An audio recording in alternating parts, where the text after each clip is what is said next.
고백하겠습니다. 주는 그리스도시요 살아계신 하나님의 아들이시니이다. 아멘. 우리 한번 옆 사람을 축복하며 인사합시다. 잘 오셨습니다. 우리 한 번 더 인사합시다. 한 해 동안 수고하셨습니다. 네. 세상에서는 수고했다라는 말을 합니다. 수고라는 말은 받을 수, 고생할 고, 그러니까 즉 고생 많았습니다라는 뜻입니다. 하지만 하나님을 믿고 우리가 하나님을 아는 자들은 수은, 즉 하나님의 은혜를 받았다 이 뜻입니다. 그래서 한 해 동안 하나님의 은혜를 받았습니다라는 고백입니다. 우리 한 번 더 축복하며 의미를 되새기며 인사합시다. 한 해 동안 수고하셨습니다. 아멘. 복음 안에 있다면 모든 것이 다 하나님의 은혜입니다. 하나님의 은혜는 날마다 우리와 함께하며 그 은혜 속에 있는 자는 은혜의 고백을 하게 됩니다. 반대로 우리가 은혜가 없다면 결국 은혜가 아닌 다른 것들을 고백하게 됩니다. 사람의 얘기, 세상의 얘기를 말하며 또 세상의 좋은 교훈을 말할 수밖에 없죠. 하나님의 은혜는 그 어떤 것도 비할 수 없는 하나님의 응답이요, 지금도 우리와 함께하는 하나님의 능력인 줄 확신합니다. 올해 우리가 2025년 오늘이 바로 53번째 주일입니다. 하나님께서 53번째 주일을 지키도록 인도하셨고 우리에게 53번의 주일의 강단의 말씀을 주셨습니다. 그 말씀을 제가 어제 쭉 1월 1일 첫째 주부터 또 오늘까지 쭉 말씀을 정리해 보니까 똑같이 계속 반복해서 나오는 말씀이 있더라고요. 그것이 바로 오직이라는 단어였습니다. 결국 우리에게는 오직 그리스도의 다른 답이 없기 때문에 우리는 오직 그리스도를 붙잡아야 하는 줄 확신합니다. 모든 사람들이 그리스도를 알고 모든 사람들이 예수를 알지만 오직으로 알지를 않습니다. 하지만 우리는 오직으로 알아야 합니다. 오직이란 말은 다른 것이 없다는 얘기입니다. 다른 것으로 대체할 수가 없다는 얘기입니다. 여러 많은 종교들 가운데 하나를 선택해서 다닌 것이 아니라 오직 하나님 만나는 유일한 길은, 오직 한 길은 바로 예수 그리스도요. 그 그리스도가 내 안에 하나님의 성삼위 보좌를 연결하는 보좌의 능력이 되는 줄 확신합니다. 그래서 오늘 말씀의 제목이 옛사람과 새사람입니다. 우리가 이제 한 해를 지내고 2026년 또 새해가 맞이합니다. 그 가운데 하나님은 우리에게 언제나 옛사람을 버려두고 새사람을 입으라고 합니다. 그러면 내 안에 옛사람이 무엇이고 또 내가 벗어야 할 옛사람의 모습이 무엇인지 알기만 해도 응답이요, 또 내가 입어야 될 새 사람이 무엇인지 알고 여러분들이 기도만 해도 여러분들에게 그 응답과 은혜가 넘칠 줄 확신합니다. 결국 우리의 신앙의 싸움은 변화의 싸움입니다. 변화라는 말은 결국 우리가 복음으로 되어지는 하나님의 성화의 과정을 뜻합니다. 하나님께서 저와 여러분을 하나님의 자녀로 부르시고 그 부르심에 합당한 은혜로 말미암아 하나님의 자녀가 자녀답게 변하는 것, 말 그대로 크리스찬이라 부릴 수 있는, 참된 그리스도인이라 불릴 수 있는 삶을 성화도라고 합니다. 즉 하나님이 내 안에 성령이 내주하시고 인도하시고 역사하는 모든 과정이고 전도자의 삶이며 우리가 달려가야 될 393의 여정인 것입니다. 결국 우리 안에 변화의 필요성을 다 느끼고 있습니다. 하지만 우리는 본능적으로 옛사람으로 살아가려고 합니다. 옛 습관대로, 옛날의 상처를 가지고 그대로, 옛 생각을 가지고 옛 삶의 패턴을 가지고 자꾸 살려고 합니다. 그러니까 그 옛 습관과 상처와 생각과 패턴이 나를 묶고 있습니다. 분명히 변화를 해야 되는 줄 알지만 옛것에 취해서 결국 다시 옛날로 돌아가려고 하는 나의 습성으로 인해서 자꾸 우리는 제자리 걸음 또는 맴도는 신앙으로 저희가 머무르는 것입니다. 우리에게 주신 복음은 현상 유지가 아니라 변화의 싸움입니다. 우리는 복음의 본질만 바뀌지 않고, 다시 말해 복음 말고 우리는 다 바꿔야 합니다. 예전에 삼성전자가 고전을 면치 못할 때가 있었습니다. 가전제품을 만들든 무엇을 만들든 불량품이 30%가 넘었으며, 계속해서 삼성이라고 하면은 중저가 브랜드로 인식하는 사실은 시장이 있었습니다. 그러던 한 가운데 지금은 돌아가신 그 이건희 전 회장이 프랑크푸르트에서 모든 전 임원들을 다 불러놓고 이렇게 얘기를 했다 합니다. 아내하고 자식 빼놓고는 다 바꿔라, 이 얘기를 했다 합니다. 무슨 얘기입니까? 혁신을 하지 않으면은 우리 삼성에게는 미래가 없다는 얘기겠죠. 아내하고 자식 빼놓고는 다 바꾸라고. 심지어 바꿀 자신이 없는 사람은 그만두라고. 왜냐? 다른 사람 발목을 붙잡으니까요. 그 일화를 들으면서 지금의 삼성이 전 세계에서 가장 많은 스마트폰과 또 가장 많은 이 반도체 칩과 전 세계에 많은 영향을 주는 대기업이 될 수 있었던 것은 결국은 혁신할 수 있었기 때문에 그렇습니다. 하지만 복음은 혁신이 아닙니다. 우리가 바꾸려고 노력한다고 해서 바꿔질 수 있는 것이 아니라, 완전한 옛사람을 벗어버리고 새 사람을 입어야지 가능한 것이 우리 인생의 전환점이요, 개혁이요, 우리 인생에 하나님 주시는 하나님의 형상을 회복하는 줄 확신합니다. 요한복음 3장 3절에서 6절 말씀에 보니까 니고데모라는 유대인의 지도자가 등장합니다. 이 유대인의 지도자가 예수님의 행적을 보고 너무 궁금한 게 많은데, 대낮에 찾아가게 되면은 자기의 신분으로 인해서 사실 창피함을 당하게 되니까 밤에 몰래 예수님을 찾아갑니다. 그때 이 니고데모라는 유대인의 지도자가 예수님께 이렇게 질문합니다. 어떻게 해야 사람이 구원을 얻습니까? 라고 얘기하니까 예수님이 이렇게 대답했습니다. 예수께서 대답하여 이르시되 진실로 진실로 내게 이르노니 사람이 거듭나지 아니하면 하나님의 나라를 볼 수 없느니라. 니고데모가 이 말이 도대체 이해가 안 되는 것입니다. 그러니까 니고데모가 뭐라고 하냐? 아니 예수님, 사람이 늙은데 어떻게 다시 태어날 수 있습니까? 두 번째, 어머니의 모태에 들어갔다가 태어나면 그게 거듭난 겁니까? 라고 질문합니다. 즉 예수님의 말씀을 영적으로 이해한 것이 아니라 육신적으로 이해한 것입니다. 다시 태어난다고 하니까 어머니의 모태에 들어갔다가 다시 나와야 구원을 받는 것이냐라고 물어보는 거죠. 그때 예수님께서 진실로 진실로 내게 이르노니 사람이 물과 성령으로 나지 아니하면 하나님의 나라에 들어갈 수 없느니라. 육으로 난 것은 육이요 영으로 난 것은 영이니 라고 말씀하셨습니다. 즉 우리에게 거듭남은 우리의 육신의 행위와 노력과 최선을 다하는 성실함에 있지 아니하고 오직 하나님의 은혜요 하나님의 방법인 그 구원의 축복 속에 있는 줄 확신합니다. 두 번째는 변화의 필요성을 다 느끼고 있지만 늘 우리는 변화의 한계를 맞이합니다. 가장 무서운 것이 무엇입니까? 바로 익숙함입니다. 사람이 익숙함을 느끼는 순간 살이 분별이 안 됩니다. 요즘에 많이 쓰는 단어 중에 가스라이팅이라는 말이 있습니다. 무슨 얘기냐? 내가 잘못하지 않았는데 잘못한 것처럼 계속 얘기하고 주입을 시키면요, 아 그래 내가 잘못한 거구나 라고 착각하게 일으키는 것입니다.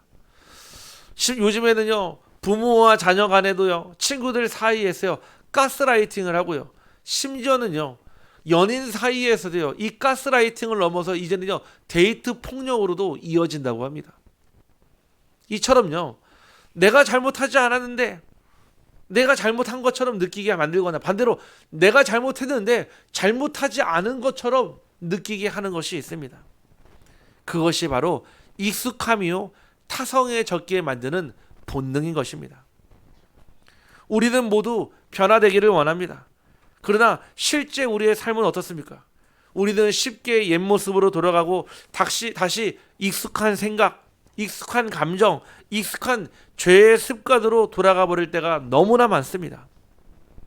결심으로는 잠깐 곧 다시 옛사람으로 돌아가지만 노력과 의지로는 결국 한계를 맞이하게 됩니다. 우리가 흔히 작심삼일이란 말을 합니다. 마음을 먹었는데 3일을 지속하기가 쉽지 않다는 것입니다. 저도 저희 자녀들에게 누누이 항상 강조를 합니다. 공부는 시험 직전에 하는 것이 아니라 평상시에 하는 것이다 라고 얘기하면요, 다 듣고요. 예, 아빠 제가 결정했습니다. 밤에 갔다 와서 제일 먼저 뭐 하죠? 시간표부터 짭니다. 제가 보니까요, 공부를 잘하는 사람의 특징도 시간표를 잘 짜지만 공부를 못하는 사람의 특징도 시간표만 짜더라고요. 맨날 그 동그라미는 얼마나 많이 그리든지요. 근데 보면요, 말이 안 돼. 밥을 10분 만에 먹고요. 공부는 2시간 동안 하고요. 잠을 30분만 또 자고 일어나서. 네. 계획은 세우지만요, 결국 그 계획대로 되지 않는 것은 계획이 잘못된 게 아닙니다. 계획을 실천할 수 없는 내 상태에 있는 것입니다. 결국 우리가 마음을 먹고 내가 내년에는 다이어트를 결심해야겠다. 내가 내년에는 금연을 결심하고, 내가 내년에는 금주를 결심하고, 내가 내년에는 운동의 습관을 가져야지. 왜 우리의 마음대로 쉽지 않습니까? 우리의 마음이 약해서가 아닙니다. 내가 그것을 지속할 수 있는 상태가 아니기 때문에 그렇습니다.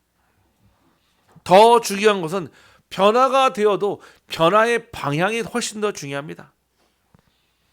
우리 안에 결국 우리는 이 복음으로 변화를 받는데, 우리가 조금 더 착한 사람이 되기 위해서, 더 나은 사람, 좋은 사람이 되기 위해서 변화가 된다고 성경에는 말하지 않습니다.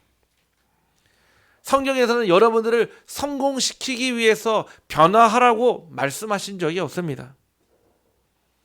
우리의 변화는 하나님을 기쁘시게 하는 삶이요, 하나님이 함께 하시는 삶인 줄 확신합니다.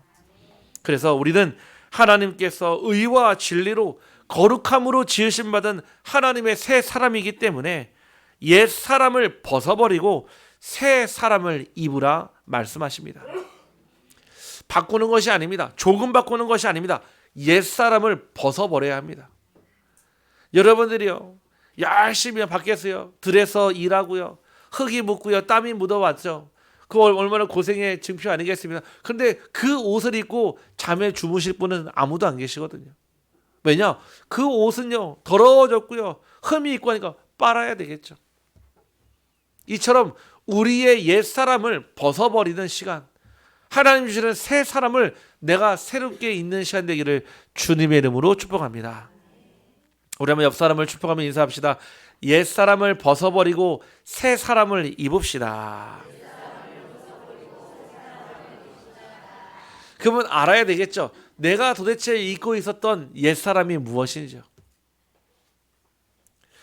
옛 사람은 무엇입니까? 반드시 벗어야 할 존재입니다.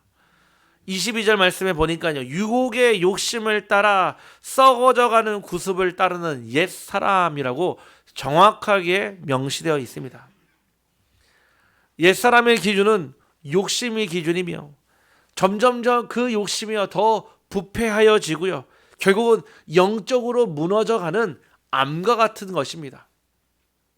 우리가 힘들어지는 이유는 사실은 외부 환경이 아니라 결국 옛사람의 생각과 그 옛 반응, 옛사람의 방법으로 자꾸 살아가려고 하니까 자꾸 힘들어지는 것입니다. 그 첫 번째가 바로 죄의 종노릇을 한다고 합니다. 로마서 6장 6절에 우리가 알거니와 우리의 옛사람이 예수와 함께 십자가에 못 박힌 것은 죄의 몸에 죽어 다시는 우리가 죄에게 종노릇하지 아니하려 함이니. 우리는 나도 모르게 죄의 종노릇합니다. 우리 자꾸 죄의 관념을 빨리 바꿔야 됩니다. 육신적으로 잘못하고 거짓말하고 훔치고 빼앗고, 그것도 죄 맞습니다.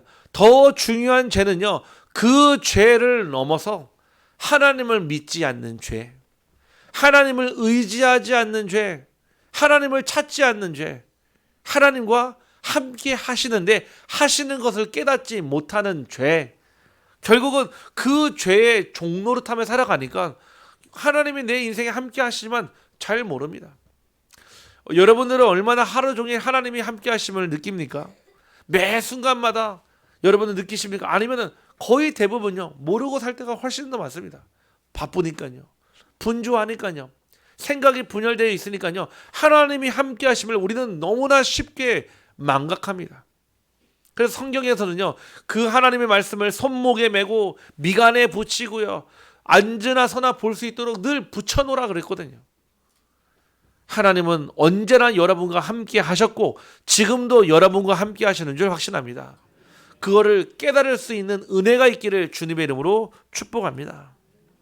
결국 옛사람은 죄를 지으려고 애쓰는 것이 아닙니다. 죄에 끌려가는 존재입니다. 하고 싶지 않아도요, 죄에 끌려가고 멈추고 싶어도요, 멈출 수 없는 그 죄의 종노릇하며 살아간다는 것입니다. 이게 바로 옛사람의 비극입니다. 그래서 옛사람은 고쳐 쓰는 대상이 아닙니다. 십자가에 못 박아야 할 대상이라고 갈라디아서 2장 20절에 밝히 명시하고 있습니다. 옛사람은요, 고쳐 쓰는 게 아니에요. 새 포도주는요, 새 부대에 담으라고 그랬습니다.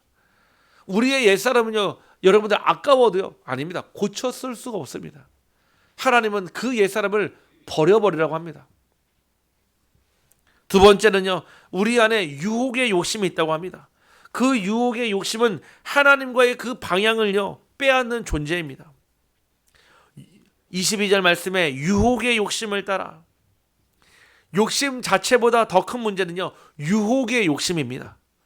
욕심은요, 늘 좋은 삶처럼 보이지만 실제로는 우리를 하나님으로부터 훨씬 더 멀게 만드는 도구가 됩니다. 이 사단이요, 죄를요, 여러분들에게 노골적으로 가져오지 않습니다. 유혹의 모습으로, 합리적인 모습으로, 필요해 보이는 모습으로 다가옵니다. 마치 창세기 3장의 선악과처럼요. 아니, 이 옛뱀 곧 사단 마귀의 말을 들으니까 보암직도 하고 먹음직도 하고 심지어는요, 지혜롭게 할 만큼 탐스럽게 보이기 시작하는 거 있죠. 창세기 6장에 하나님의 아들들이 뭐 했습니까? 세상의 딸들의 아름다움을 보고 홀딱 반해버렸어요. 창세기 11장이요, 바벨탑 앞에서요, 무엇했습니까? 우리의 이름을 내고 흩어짐을 면하기 위하여 탑을 쌓아버린 거예요. 이처럼요, 사단은요, 언제나 여러분들에게 유혹의 모습으로, 합리적인 모습으로, 또 여러분에게 마치 필요한 모습으로 가져옵니다. 그 유혹의 욕심을 이길 수 있는 힘이 있기를 주님의 이름으로 축복합니다. 왜 많은 사람들이요, 이 유혹을 이기지 못할까요? 흔히 우리가 나이 40을 불혹이라고 합니다. 유혹을 이길 수 있는 나이가 된다는 뜻이겠죠. 그런데 그렇지 않은 것 같습니다. 많은 사람들은요, 이 유혹이요, 쉽게 넘어가 버립니다. 왜 그렇습니까? 내 안에 이미요, 죄의 종노릇하는 죄의 습성이 남아있기 때문에 이길 수 있는 영적 힘이 없으니까요, 넘어가 버리게 되는 겁니다. 결국 유혹의 문제를, 욕심의 문제를 이길 수 있는 것은 내 안에 나를 주장하는 하나님의 능력과 말씀이 나를 주장하기를 주님의 이름으로 축복합니다. 그래서 옛사람의 욕심이 기준이라면 여러분들 질문하기 바랍니다. 여러분들이 선택을 못하시겠다, 하나님이 원하실까, 아니면 내가 원하는 것일까? 질문만 해도 99% 답이 나옵니다. 하나님, 내가 이것을 선택함에 있어서 내가 원하는 것입니까? 아니면 하나님이 원하시는 것입니까?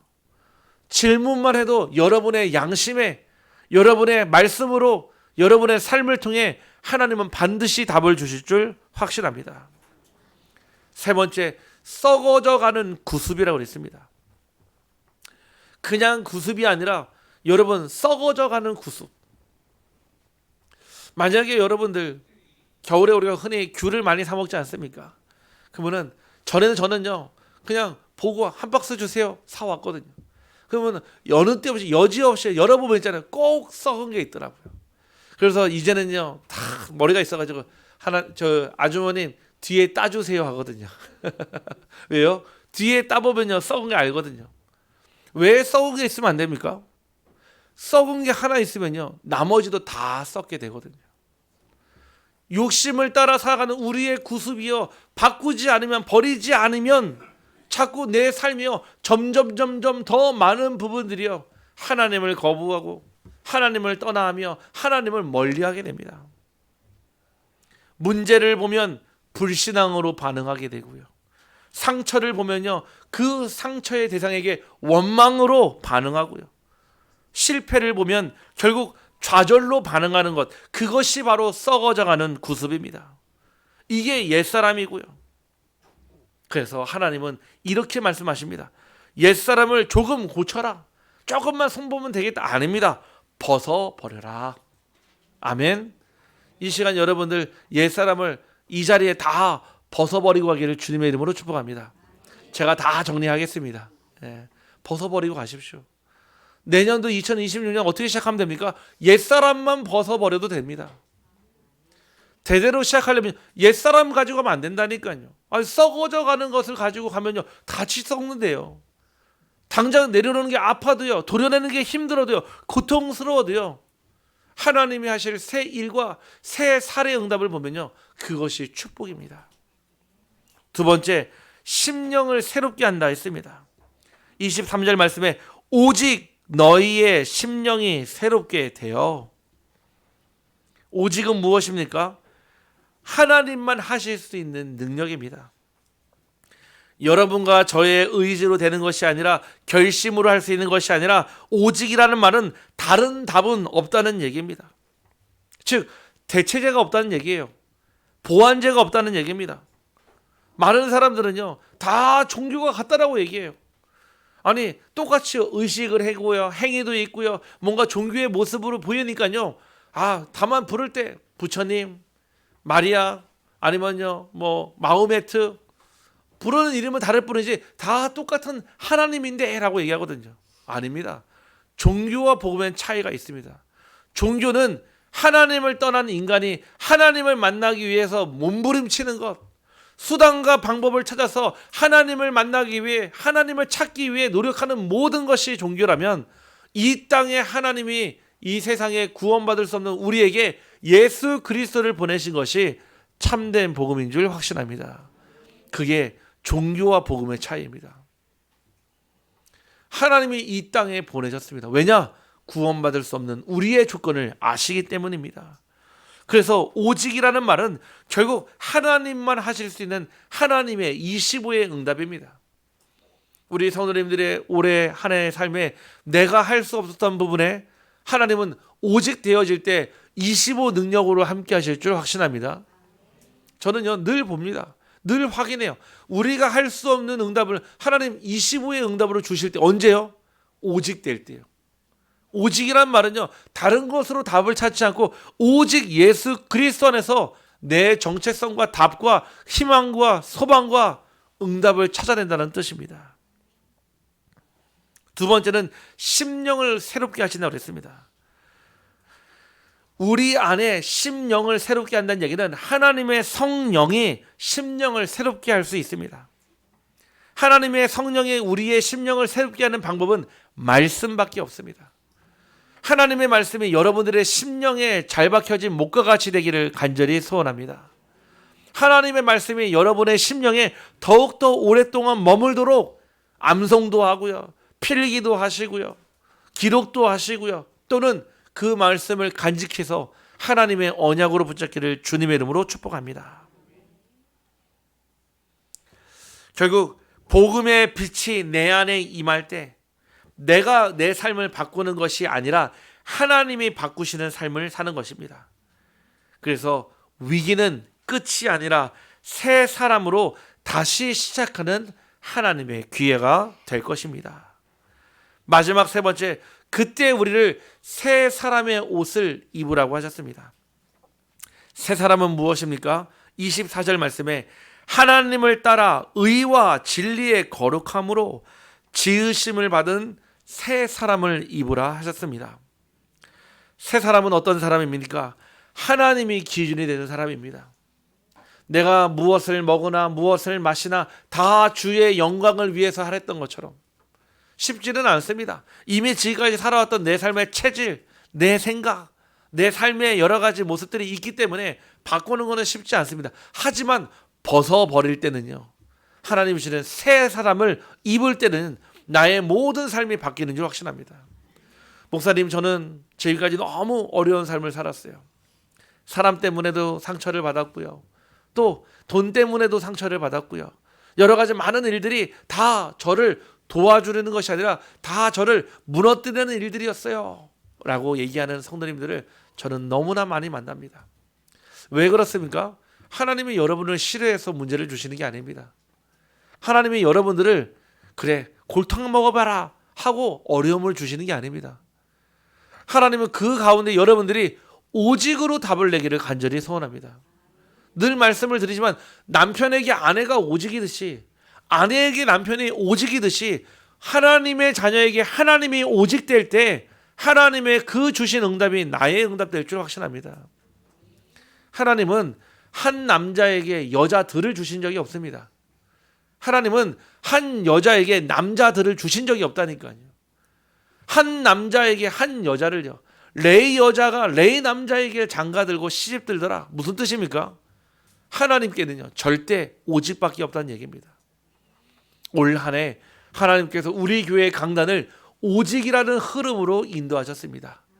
오늘 우리가 이 자리에 앉아 있는 것도 오직 하나님의 은혜인 줄 확신합니다. 그래서 새 사람은 환경에 끌려다니지 않습니다. 우리는 가장 많이 영향받는 것이 환경입니다. 왜냐? 보여지거든요. 당장 들려지거든요.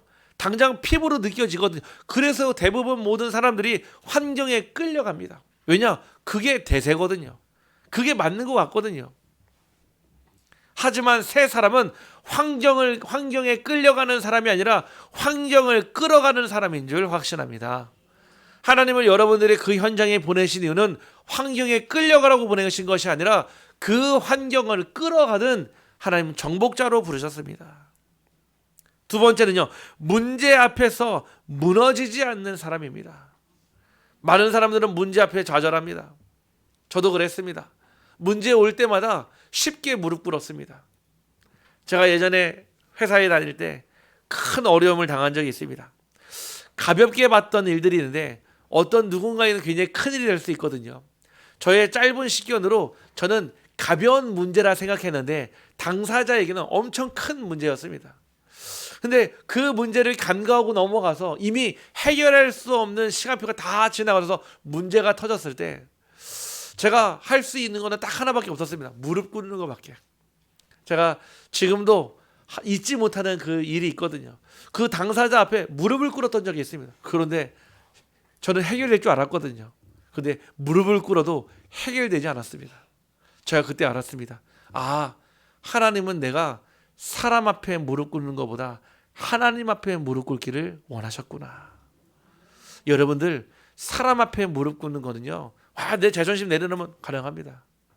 더 중요한 거는요, 하나님 앞에 무릎 꿇는 것이 바로 그 문제를 회복하고 살리는 길인 줄 확신합니다. 그래서 문제 앞에요, 제일 먼저 하나님 앞에 무릎 꿇는 것을 두려워하지 마십시오. 여러 가지 위기와 사건 앞에, 갈등 앞에요, 하나님 앞에 엎드린 것을 두려워하지 마십시오. 하나님은 언제나 그들의 편입니다. 언제나 하나님은 무릎 꿇는 자에게 하나님 인자하신 기로 그 신음소리까지 들으시고 불꽃 같은 눈동자로 그 모든 삶을 헤아리신다고 성경에 나와 있습니다. 어둠 속에서도 빛을 발하는 자가 바로 새 사람입니다. 우리의 환경이 쉽지 않습니다. 저는 우리 렘넌트들에게 이렇게 가르칩니다. 절대 세상은 호락호락하지 않다. 또 세상 사는 것이 녹록치 않다. 하지만 두려워하지 마라. 왜냐? 하나님이 함께 하시기 때문에 그렇습니다. 절대 세상은 호락호락하지 않습니다. 내가 죽이거나 내가 죽임을 당하지 않으면 내가 경쟁해서 싸워서 이겨야지 정복하는 게 세상의 논리거든요. 그런데 하나님은 두려워하지 말라, 담대하라. 왜냐? 내가 세상을 이기었노라. 우리 사랑하는 성도님들, 올 한 해 동안 많은 일들이 있었죠. 막 산불도 났었고요. 별의별이 있지 않았습니까? 막 이런 일 저런 일. 지나보니까 어떻습니까? 하나님이 여기까지 여러분들을, 우리를 인도하셨습니다. 그러면은 내년에는 어떨까요? 또 많은 일들이 일어나겠죠. 문제를 두려워하지 마십시오. 이미 세상을 이기신 하나님께서 그 문제 또한 정복하시고 여러분들을 승리자로 보내신 줄 확신합니다. 결국 새 사람은 죽어가는 사람을 살려내는 사람이 바로 새 사람입니다.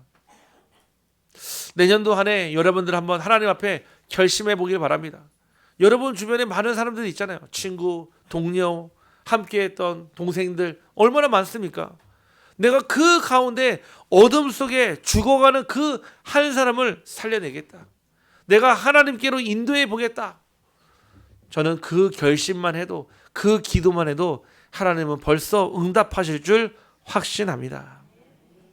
결국 흑암 권세가 꺾여지고 복음을 누리고 영적 세계를 이해하면 성경의 인물들처럼요, 죽은 자를 살리는 제자의 축복을 누리게 됩니다. 이것이 바로 새 사람의 인생이요, 과거의 나로 살지 않고 새로 지음을 받은 미래를 향해 살아가는 저와 여러분 될 줄 확신합니다. 아이고 목사님, 내 나이가요. 네, 나이는 중요하지 않습니다. 하나님은 나이를 올해 몇 년생이요? 물어본 적이 없습니다. 올해 띠가 어떻게 되십니까? 물어본 적이 없습니다. 지난주에 우리 어떤 성도님이 새로 오셨거든요. 오셔가지고요, 목사님 반갑습니다 그러더라고요. 그럼 저한테 그러더라고요. 내가 올해 7학년 됐습니다 그러더라고요. 저한테 그러더라고요. 나보다 동생인 것 같은데 동생이라고 불러도 되겠습니까? 하더라고요. 제가 예 그러시죠 그랬습니다. 네. 그래도 상관없습니다. 네. 나이가 뭐가 중요합니까? 그 얘기는요, 여러분에게 나이에게 구속받지 말라 이 얘기가 아닙니다. 나이를 초월해서 하나님은 역사하십니다. 나이가 우리가 사람 살아가니까 나이를 따지는 거죠. 하나님은 저와 여러분을 볼 때요, 나이를 보고 축복하시고 나이를 보고 얘기하시지 않습니다. 그 사람의 믿음과 옛사람이 아닌 새 사람을 입고 있다면 하나님은 그 새 사람을 통해 새 일을 하실 줄 확신합니다. 그럼 우리는 오늘 어떤 옷을 입어야 합니까? 옛사람은 벗어야 할 옷이고 새 사람은 새로 입어야 할 옷입니다. 여러분들이요, 어떤 옷가게에 가가지고 새로운 옷을 쫙 사는데요, 그 입고 갔던 옷을요 버려도 되지 않겠습니까? 왜냐? 새 옷이 준비되어 있는데요. 아니 머리끝부터 발끝까지요 누가 옷을 딱 사준다고 하는데요, 아니 그 입고 가는 옷이 뭐가 중요하겠습니까? 새로 만들어 놓은 옷이 더 중요하지 않겠습니까? 기준을 바꾸십시오. 옛 것에 집착하지 마십시오. 옛 상처, 옛 습관, 복음 말고 다 바꾸기를 주님의 이름으로 축복합니다. 그래서 옛사람을 벗고 새사람을 입으라. 이것이 바로 2025년 마지막 강단의 말씀입니다. 내년도 한 해를 기대하며 기다리며 저는 기도합니다. 하나님께서 이제는 일어나라 빛을 발하라 말씀하실 텐데요, 우리 성도님들과 함께 2025년을요 쉴 새 없이 달려왔고요, 이제 2026년도 하나님이 하실 일을 바라보고 또 달려나갈 것입니다. 이 일에 우리 모든 성도님들 한 분도 빠짐없이 승리자로 서기를 주님의 이름으로 축복합니다. 우리 지금까지 인도하신 우리 하나님께 영광과 감사의 박수 돌려드립니다. 아멘. 기도합니다. 하나님 감사합니다. 오늘 옛 사람을 벗고 새 사람을 입으라 하셨사오니 오늘 이 말씀 그대로 우리의 옛 사람을 완전히 벗어버리게 하여 주옵소서. 하나님, 지금도 우리를 새로 만드시며 환경에 끌려다니지 않고 문제 앞에 무너지지 않고 어둠 속에서도 빛을 말하며 죽어가는 사람을 살려나는 새 사람의 옷을 입게 하여 주옵소서. 한 해 동안 하나님 은혜로 인도하셨사오니 또 새로 시작될 2026년도 그 은혜로 시작되게 하여 주옵소서. 예수 그리스도 이름으로 기도하옵나이다. 아멘.